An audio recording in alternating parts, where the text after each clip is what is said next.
नमस्कार, हिमाचल दस्तक में आप सभी का स्वागत है। मैं हूं आपके साथ प्रतिमा चौहान। हिमाचल प्रदेश की तमाम बड़ी खबरों की बात करते हैं। प्रदेश कांग्रेस कमेटी का 2 दिवसीय संगठनात्मक महामंथन आज से शिमला स्थित राजीव भवन में शुरू हो चुका है।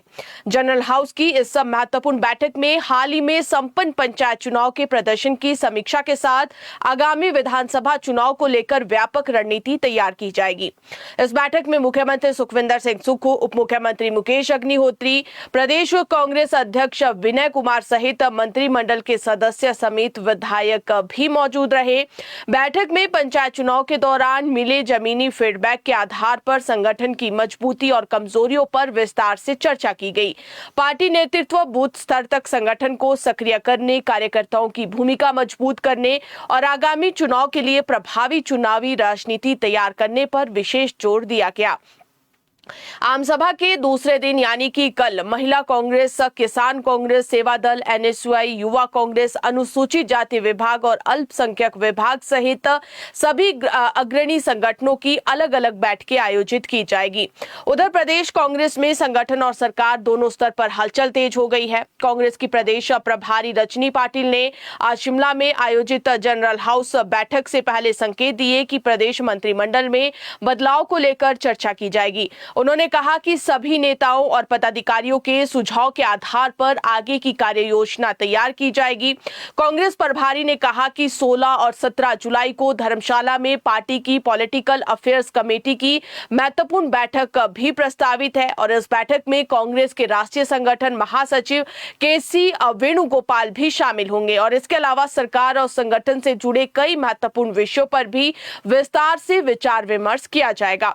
रजनी पाटिल ने कहा कि कांग्रेस का लक्ष्य केवल संगठन को मजबूत करना नहीं है, बल्कि सरकार और संगठन के बीच बेहतर तालमेल बनाना भी है।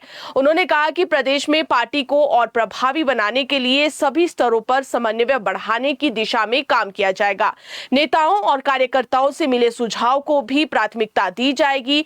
वहीं रजनी पाटिल ने कहा कि जनरल हाउस की बैठक में प्रदेश कांग्रेस के पदाधिकारी, कार्यकारिणी सदस्य, जिला कांग्रेस अध्यक्ष और ब्लॉक कांग्रेस अध्यक्ष भी शामिल हुए। आपको बता दें तो सुक्खू कैबिनेट में मंत्री का एक पद खाली चला हुआ है, जबकि 1 से 2 मंत्रियों को लंबे समय से ड्रॉप करने की चर्चाएं हिमाचल में चल रही है। ऐसे में जितने मंत्री ड्रॉप होते हैं उतने ही नए चेहरों की ताजपोशी होना तय है। एक खाली सीट पर कुल्लू से विधायक सुंदर सिंह ठाकुर का नाम चर्चा में मंत्री पद के लिए लगभग जो है वो तय माना जा रहा है और यदि 2 मंत्री ड्रॉप किए गए तो ज्वालाजी से संजय रतन, पालमपुर से आशीष बुटेल और अर्की से संजय अवस्थी में से किसी एक की भी लॉटरी इसमें लग सकती है। हालांकि इनकी तैनाती के वक्त क्षेत्रीय समीकरण भी देखे जाएंगे क्योंकि राज्य में डिप्टी स्पीकर का पद भी खाली पड़ा हुआ है और आगामी दिनों में प्रस्तावित विधानसभा के मानसून सत्र से पहले नए मंत्रियों और डिप्टी स्पीकर की ताजपोशी तय मानी जा रही है और इसी दौरान मंत्रियों के विभागों में फेरबदल भी हो सकता है। वहीं बैठक में भाग लेने पहुंचे मुख्यमंत्री सुखविंदर सिंह सुक्खू ने भी पत्रकारों से बातचीत के दौरान ये कहा कि हिमाचल में मंत्रिमंडल विस्तार होगा। कब होना है ये हाईकमान तय करता है। मंत्री का एक पद खाली है जिसे भरना जरूरी है।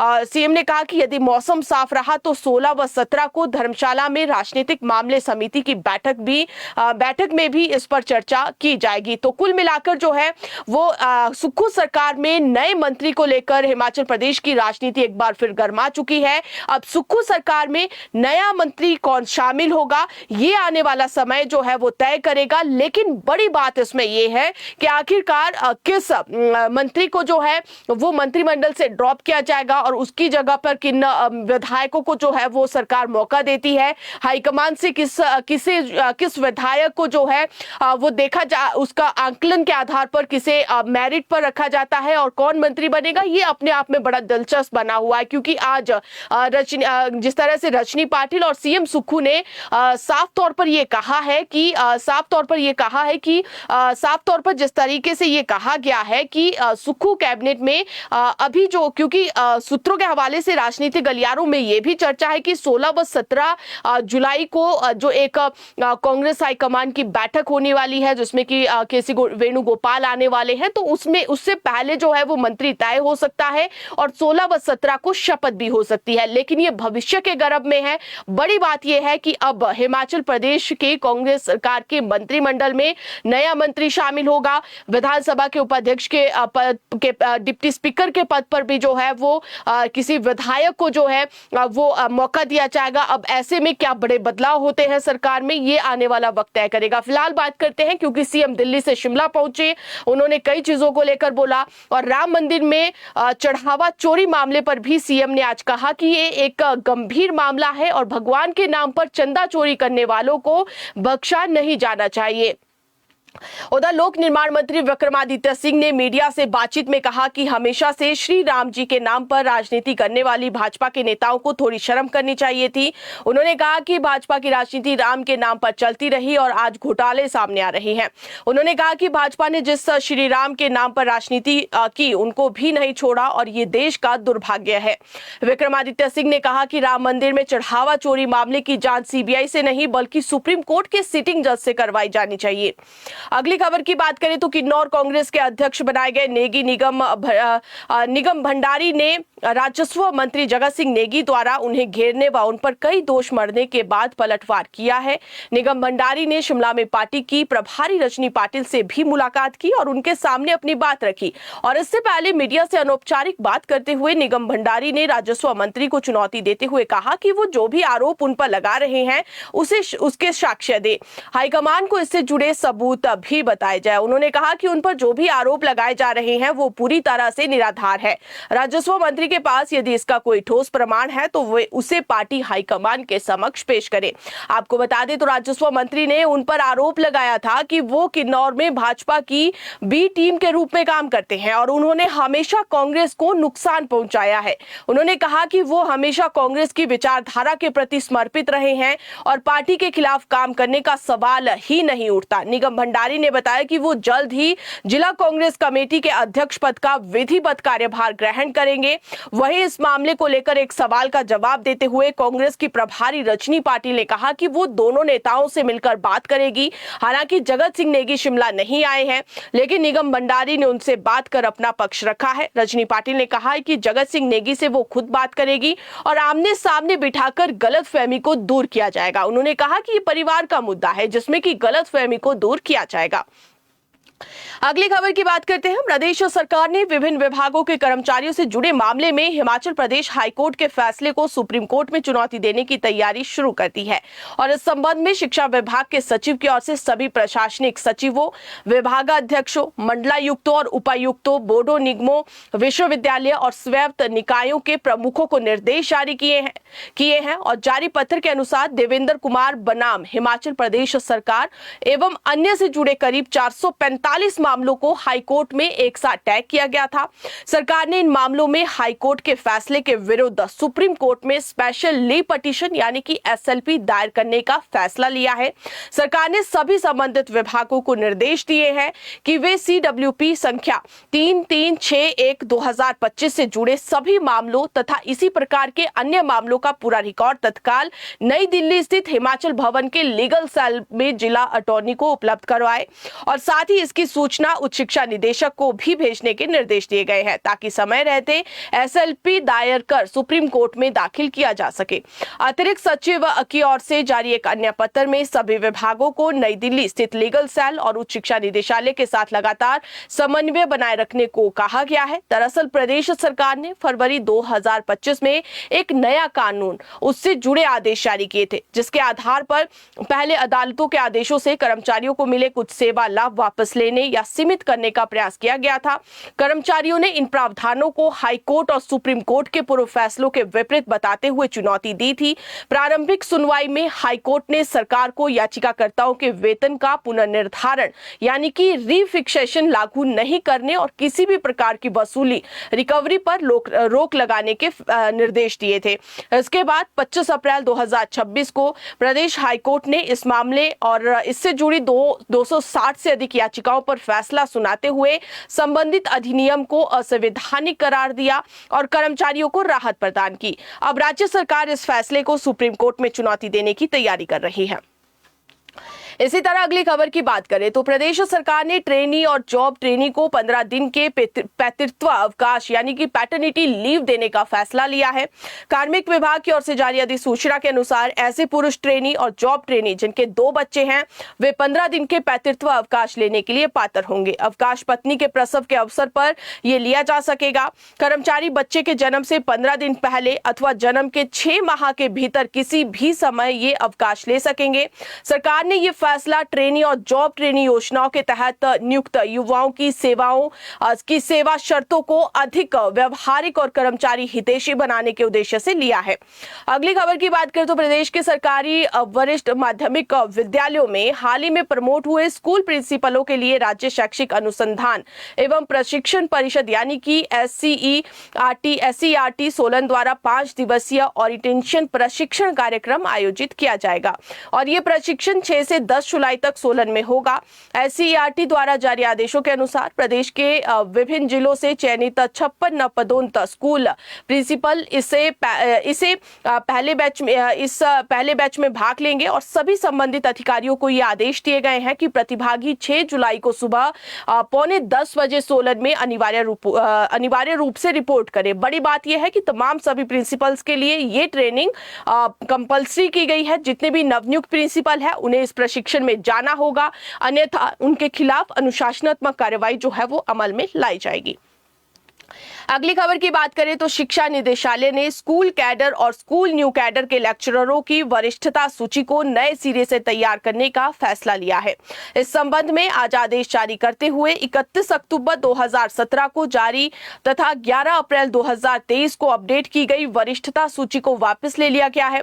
निदेशालय के अनुसार विभिन्न न्यायालयों के फैसलों के बाद कई लेक्चररों को पूर्व प्रभाव से नियमितीकरण, डीम्ड रेगुलर नियुक्ति तथा वरिष्ठता संबंधित लाभ दिए गए हैं और इसके चलते मौजूदा वरिष्ठता सूची में संशोधन आवश्यक हो गया है। आदेश में यह भी कहा गया है कि 1 जनवरी 2006 से 31 दिसंबर 2012 तक की अस्थायी वरिष्ठता सूची जारी कर दी गई है और अगर किसी कर्मचारी को सूची में नाम शामिल या बाहर होने अथवा सेवा विवरण में किसी प्रकार की त्रुटि पर आपत्ति है तो वो संबंधित DDO के माध्यम से दस्तावेजी प्रमाण सहित 15 दिनों के भीतर शिक्षा निदेशालय को अपना दावा प्रस्तुत कर सकता है। अगली खबर की बात करें तो प्रदेश कंप्यूटर शिक्षक संघ ने शिक्षा मंत्री रोहित ठाकुर से आज मुलाकात की। मंत्रिमंडल ने विशेष रूप से 17 सितंबर 2025 को आए हाईकोर्ट के फैसले को शीघ्र लागू करने की मांग उठाई है। संघ ने मांग उठाई है कि जिन CBSE स्कूलों में कंप्यूटर शिक्षक पहले से कार्यरत है और शिक्षा विभाग द्वारा निर्धारित RNP नियमों को पूरा करते हैं वहां हाईकोर्ट का अंतिम फैसला आने तक उनके स्थान पर नियमित शिक्षकों की नियुक्ति न की जाए और इसके अलावा अन्य शिक्षक वर्गों की तरह कंप्यूटर शिक्षकों को भी शैक्षणिक कार्यों से मुक्त रखा जाए ताकि वे पूरी तरह से विद्यार्थियों के पठन पाठन पर ध्यान केंद्रित कर सके और शिक्षा की गुणवत्ता प्रभावित ना हो। शिक्षा मंत्री ने मंत्रिमंडल को आश्वस्त किया है कि कंप्यूटर शिक्षकों से जुड़ा मुख्य मामला न्यायालय में विचाराधीन है। उन्होंने बताया कि इस विषय को 8 जुलाई को शिक्षा विभाग की बैठक के एजेंडे में शामिल किया गया है। बैठक में कंप्यूटर शिक्षकों की मांगों पर भी गौर किया जाएगा। यह आश्वासन शिक्षा मंत्री ने तमाम सभी कंप्यूटर शिक्षकों को दिया है। उधर हाई कोर्ट ने प्रदेश के स्कूलों में आउटसोर्स आधार पर नियुक्त हजारों कंप्यूटर अध्यापकों को नियमित करने के आदेशों की अनुपालना करने के लिए 3 सप्ताह की अवधि सरकार के लिए निर्धारित की है। न्यायाधीश सुशील कुकरेजा ने मनोज कुमार शर्मा व अन्य दायर अनुपालना याचिका की सुनवाई के दौरान ये स्पष्ट किया है कि लंबित LPA में उक्त निर्णय पर कोई स्थगन आदेश नहीं है और इस कारण राज्य सरकार इस फैसले की अक्रशः जो है वो अनुपालना 3 सप्ताह की अवधि के भीतर सुनिश्चित करे। एकल पीठ ने शिक्षा विभाग को 12 सप्ताह के भीतर संपूर्ण कार्यवाही पूरी करके याचिका दायर करने की तारीख से इन्हें कम से कम प्राथमिक शिक्षा अध्यापकों, ग्रामीण विद्या उपासकों और अभिभावक संघ द्वारा तैनात शिक्षकों की श्रेणियों के साथ याचिकाकर्ताओं की सेवाओं को नियमित करने के निर्देश दिए थे। हालांकि राज्य सरकार की ओर से इस फैसले को अपील के माध्यम से खंडपीठ के समक्ष चुनौती दे रखी है, मगर एकल पीठ के इस फैसले पर स्थगन आदेश पारित न होने की स्थिति में राज्य सरकार एकल पीठ के फैसले को लागू करने के लिए अब बाध्य है और मामले पर अब इसकी अगली सुनवाई जो है वो 27 जुलाई को निर्धारित की गई है। अगली खबर की बात करें तो हिमाचल हाईकोर्ट ने आज दैनिक वेतनभोगी कर्मचारियों के हक में एक बड़ा और महत्वपूर्ण फैसला सुनाया है। कोर्ट ने स्पष्ट किया है कि विभाग दैनिक वेतनभोगियों को सेवा के बीच में कृत्रिम ब्रेक देकर उन्हें नियमितीकरण के अधिकार को नहीं छीन सकता। न्यायाधीश जियालाल भारद्वाज के एकल पीठ ने हमीरपुर वन प्रभाग के दैनिक वेतनभोगी बिधि चंद की याचिका को स्वीकार करते हुए सरकार को 3 महीने के भीतर वित्तीय लाभ, एरियर और पेंशन जारी करने का आदेश दिया है। याचिकाकर्ता बिधि चंद को जुलाई 1999 में वन विभाग में दैनिक वेतनभोगी के रूप में नियुक्त किया गया था। विभाग के रिकॉर्ड के अनुसार उसने वर्ष 2000 से 2004 तक और फिर 2008 से 2015 तक हर साल 240 से अधिक दिन काम किया था। यहां तक कि कुछ सालों में उन्होंने 360 से भी ज्यादा दिन सेवाएं दी, लेकिन विभाग ने नीति के तहत उनके नियमितीकरण को सिर्फ इसलिए रोक दिया क्योंकि बीच के 3 सालों यानी कि 2005, 2006, 2007 में उनके कार्य दिवस 158, 230 और 102 दिन ही दिखाए गए थे। इसके बाद 29 फरवरी 2016 को 60 वर्ष की आयु पूरी होने पर उन्हें बिना किसी वित्तीय लाभ के घर भेज दिया गया था। हाईकोर्ट ने याचिकाकर्ता के पक्ष में फैसला सुनाते हुए वर्ष 2005 से 2007 के बीच के सर्विस ब्रेक को पूरी तरह से माफ करने के आदेश दिए हैं और कहा है कि ये माना जाए कि कर्मचारी इन सालों में भी 240 दिन पूरे किए थे।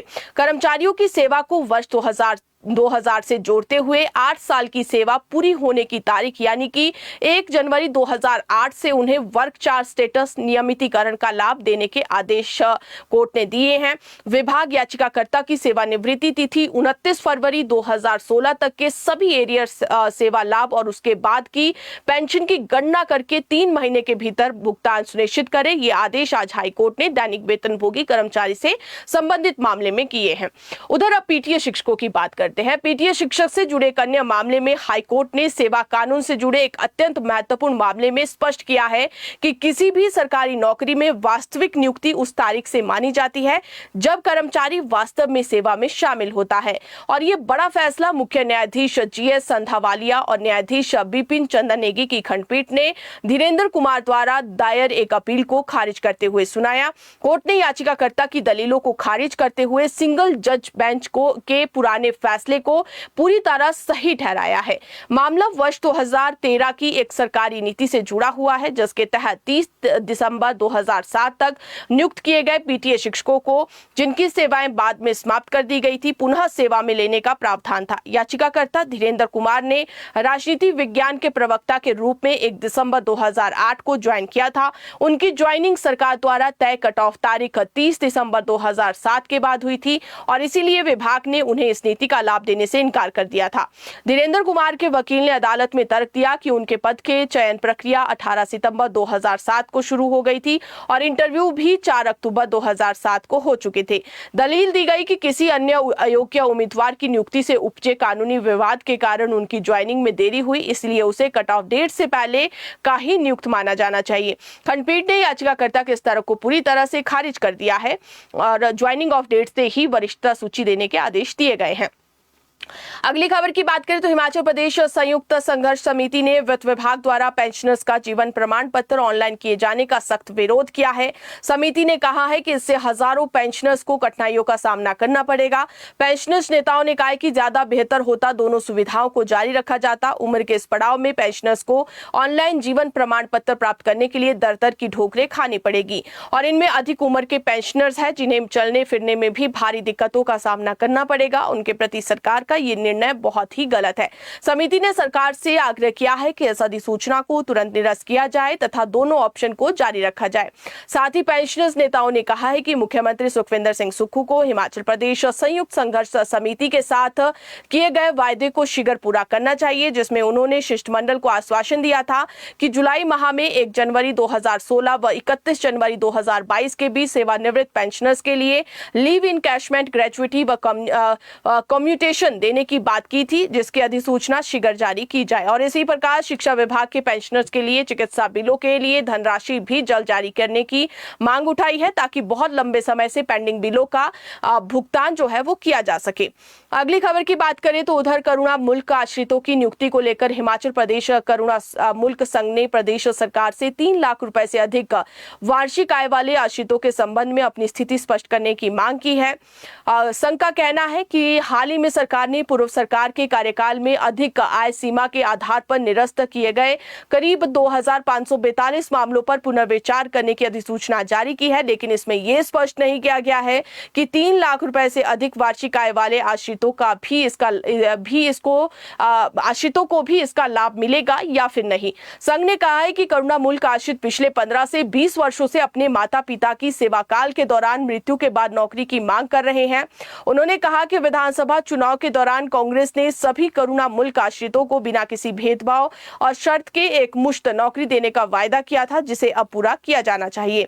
संघ ने कहा कि प्रदेश में करीब 1650 ऐसे करुणा मुल्क आश्रित है जिनकी वार्षिक आय 3 लाख रुपए से अधिक है, और इन परिवारों ने भी अपने कमाने वाले सदस्य को सरकारी सेवा के दौरान खोया है, इसलिए उनके साथ किसी प्रकार का भेदभाव नहीं होना चाहिए। संघ ने चेतावनी देते हुए कहा कि यदि केवल 3 लाख रुपए तक की वार्षिक आय वाले आश्रितों को ही नियुक्ति दी गई और इससे अधिक आय वाले आश्रितों को बाहर रखा गया तो वे क्रमिक भूख हड़ताल शुरू करने के लिए मजबूर हो जाएंगे। अगली खबर की बात करें तो सीबीआई ने बड़ी भ्रष्टाचार विरोधी कार्रवाई करते हुए मिलिट्री इंजीनियरिंग सर्विसेज के एक असिस्टेंट इंजीनियर को 93,000 रुपए की रिश्वत लेते हुए रंगे हाथ आज गिरफ्तार किया है। आरोपी असिस्टेंट इंजीनियर के सोनी मनाली स्थित आर्मी की इंजीनियरिंग विंग में तैनात था। आरोप है कि उसने एक ठेकेदार से करीब 30 लाख रुपए के लंबित बिल का भुगतान जारी करवाने के बदले 3% रिश्वत की मांग की थी, और ठेकेदार द्वारा शिकायत किए जाने के बाद सीबीआई ने जाल बिछाया और आरोपी को 93,000 रुपए की रिश्वत लेते हुए रंगे हाथों पकड़ लिया।